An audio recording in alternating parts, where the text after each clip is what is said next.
Shalom, kembali lagi bersama saya Israel Sani.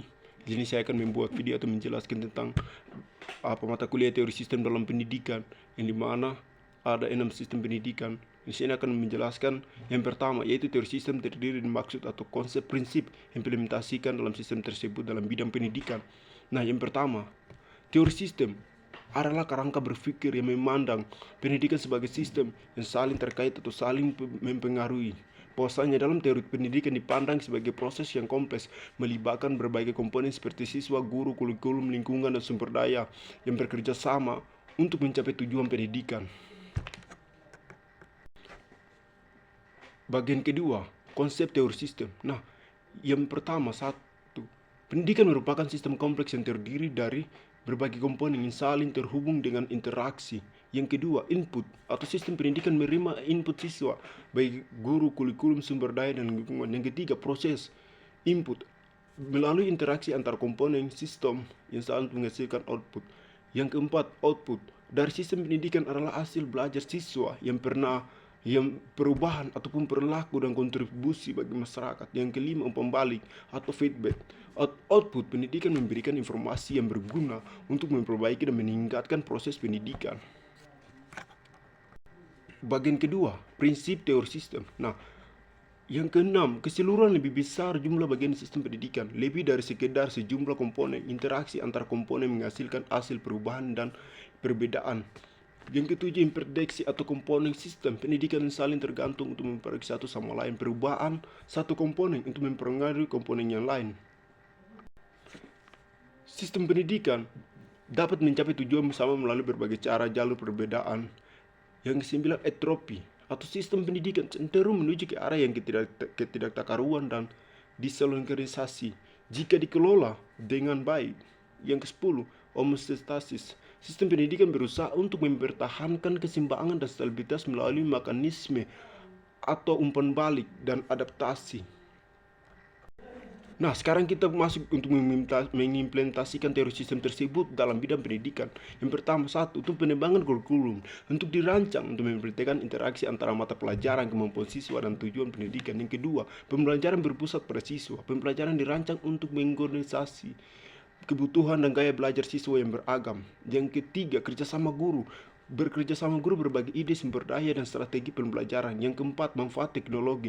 Teknologi digunakan untuk meningkatkan akses, efisien, dan aktivitas pembelajaran. Yang kelima, evaluasi yang berkelanjutan. Nah, evaluasi dilakukan untuk berkelanjutan untuk menentu kemajuan siswa, aktivitas, dan pendidikan. Yang keenam, peningkatan profesional guru.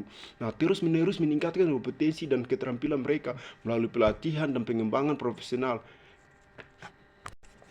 Yang ketujuh, kolaborasi dengan orang tua. Nah, orang tua dilibatkan dalam proses pendidikan anak untuk mendukung dan meningkatkan hasil belajar.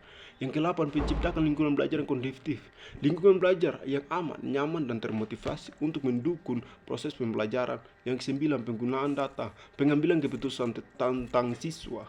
Guru dihasilkan belajar digunakan untuk membuat keputusan yang tepat yang terarus dalam sistem pendidikan. Yang ke-10, adaptasi terhadap perubahan. Nah, sistem pendidikan harus adaptif terhadap perubahan seksual, teknologi, dan masyarakat. Nah, yang tadi dengan untuk kita menerapkan teori prinsip pendidikan ini dapat dirancang untuk diimplementasikan secara efektif dan efisien untuk mencapai tujuan pendidikan yang lebih baik.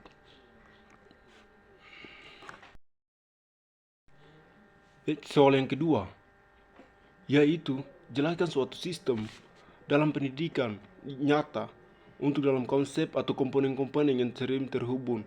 Nah, kita akan menjelaskan suatu komponen atau sistem teori tersebut dalam kehidupan nyata, seperti dalam sebagai contoh, yaitu mari kita akan bahas tentang transportasi umum di kota besar. Itu teori sistem dalam suatu nyata yang saling komponen atau saling terhubung. Yang pertama, teori sistem, yaitu konsep. Sistem itu transportasi umum, ada jaringan yang kompleks yang terdiri dari berbagai komponen yang saling terikat dan bekerja sama untuk memindahkan barang dari dalam kota.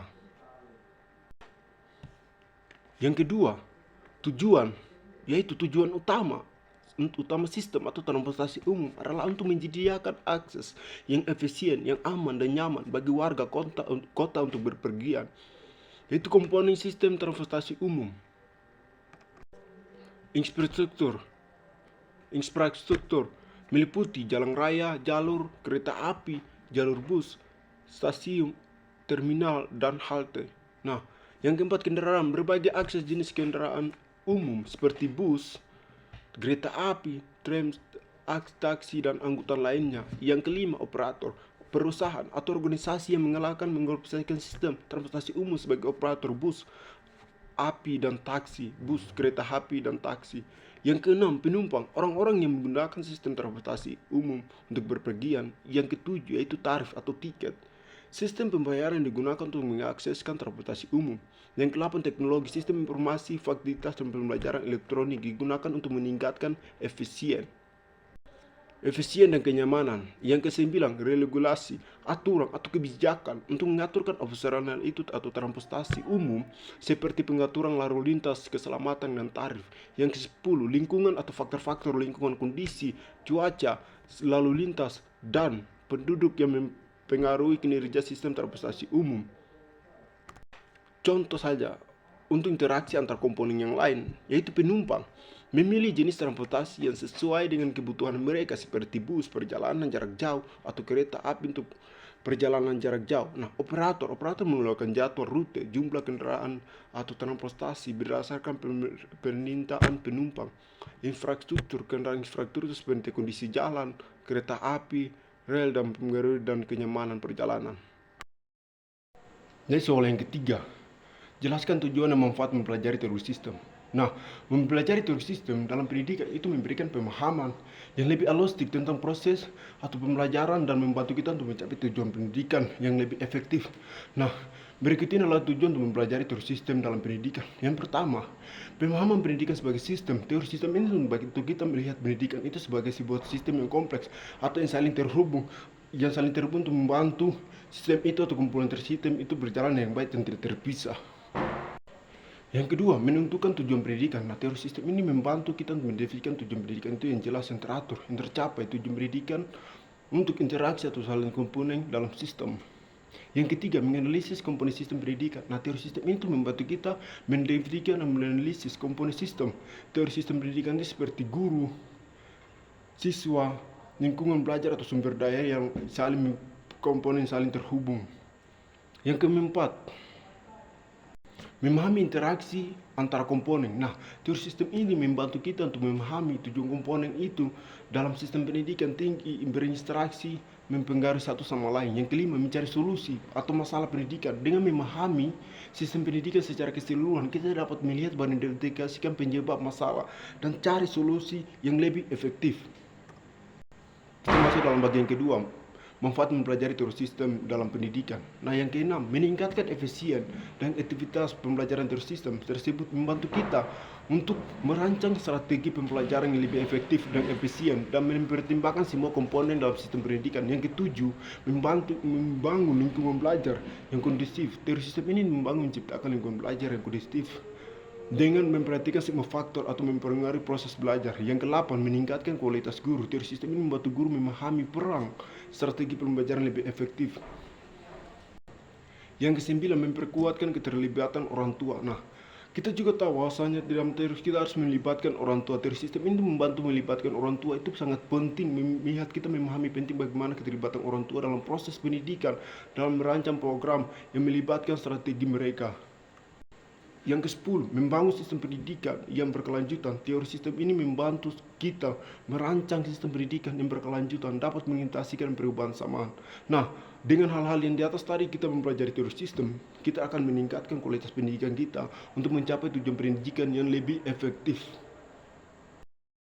Soal yang keempat, teori sistem terdiri dari aksioma dan persepsi. Jelaskan hal tersebut dan mengaitkan dengan organisasi sekolah, misalnya sekolah.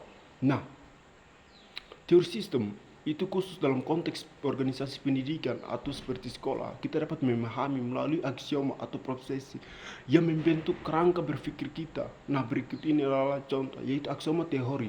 Nah, satu, sistem terbuka adalah sebuah sistem yang terbuka berinteraksi dengan lingkungan luar. Contoh seperti sekolah untuk menerima input atau dari lingkungan seperti siswa baru. Nah, kebijakan atau pemerintah pengembangan teknologi dan tren pendidikan sebagai global. Nah, sekolah itu mengeluarkan output atau seperti lulusan hasil penelitian dan kontribusi. Yang kedua, keseluruhan lebih besar dari jumlah bagiannya. Nah, sekolah lebih sekedarnya sejumlah guru, siswa, kurikulum, dan ruang kelas, interaksi antara komponen-komponen ini. Contoh, interaksi antara guru, siswa, dan kurikulum dalam proses pembelajaran untuk menciptakan pengalaman belajar yang unik, bermakna, dan capai dengan melibatkan komponen-komponen yang terpisah. Soal yang kelima, uraikan suatu permasalahan sistem pendidikan di Indonesia dan implementasikan sistem berpikir sistematif. Nah, sistem pendidikan di Indonesia itu menghadapi tantangan yang kompleks. Untuk memahami dan mengatasi itu permasalahan ini, kita perlu pendekatan sistematif. Nah, yang pertama, identifikasi masalah, kurangnya relevansi kurikulum dan kebutuhan dunia kerja, keterampilan yang dapat 21 kurang terpenuhi, metode pembelajaran atau otoriter dan meteorologis, kesenjangan kualitas di antara daerah, pendidikan yang tidak merata, keterlibatan sarana dan prasarana, rendahnya motivasi keterlibatan guru, kurangnya dukungan dan partisipasi masyarakat, budaya belajar yang kurang efektif. Yang kedua, analisis masalah. Nah, masalah relevansi kurikulum. Nah, kurikulum tidak hanya relevansi dengan kebutuhan dunia kerja, menyebabkan kelulusan yang kurang, menghadapi siap tantangan atau pekerjaan yang tidak memiliki keterampilan yang dibutuhkan di abad 21 ini. Masalah metode yang tidak mendorong siswa untuk berpikir kritis dan partisipasi aktif dalam proses belajar. Masalah kesenjangan dan akses kesenjangan kualitas pendidikan antar daerah dan akses pendidikan yang tidak merata menyebabkan ketersenjangan kesempatan belajar positif yang terbuat. Motivasi, masalah motivasi dan keterlibatan, rendahnya motivasi keterlibatan guru serta kurangnya dukungan dan partisipasi. Kita masih dalam soal yang keenam. Berdasarkan general teori sistem, nah, terstruktur, menguraikan bahwasanya metode sistem terbuka. Jelaskan mengapa sekolah sebagai sistem terbuka. Nah, berdasarkan teori sistem, terkhususnya dengan menggunakan metode sistem terbuka, nah, sekolah dapat terkategorikan sebagai sistem terbuka karena memiliki interaksi yang kompleks yang berkelanjutan dengan lingkungannya. Sekolah sebagai sistem terbuka, nah, interaksi dengan lingkungan.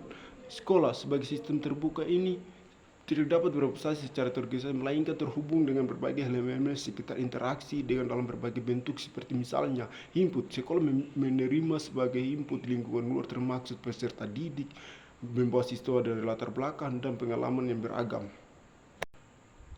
Nah, guru dan staf, keahlian motivasi, dan nilai-nilai mereka mempengaruhi proses belajar. Nah, sumber daya, sekolah membuatkan sumber daya yang seperti dana fasilitas, teknologi, dan pemerintah, masyarakat, dan sponsor dari dunia luar. Nah, kebijakan, aturan, dan mengevaluasi pendidikan atau pemerintah dan lembaga terkait mempengaruhi kurikulum dan standar evaluasi.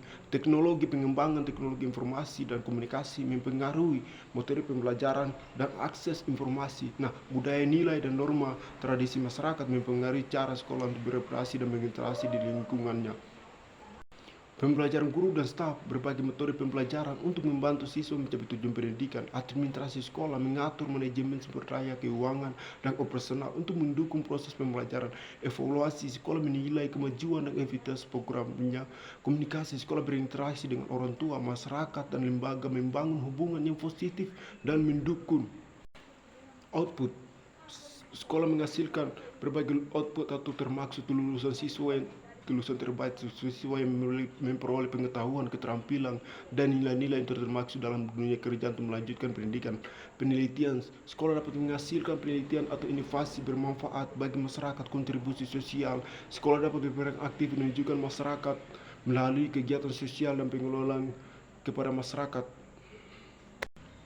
Umpan balik, sekolah dapat memperoleh umpan balik meningkatkan kualitas output umpan balik baik dan berupa inovasi kinerja terhadap hasil belajar siswa, kinerja guru, aktivitas program sekolah, tanggapan masyarakat, komentar dan kritik dari orang tua, masyarakat dan lembaganya, perubahan kebutuhan adaptasi dan perubahan sosial, ekonomi, teknologi yang mempengaruhi tujuan program pendidikan. Sekolah sebagai sistem terbuka, fleksibilitasnya adaptasi. Sebagai sistem terbuka, sekolah harus memberikan fleksibilitas dan respon terhadap perubahan di lingkungan sekolah. Yang berhasil adalah yang dapat menyesuaikan dengan tuntunan zaman dan kebutuhan masyarakat yang berkembang dan teknologi. Nah, sekolah sebagai sistem terbuka itu memiliki interaksi yang dinamis dengan lingkungannya.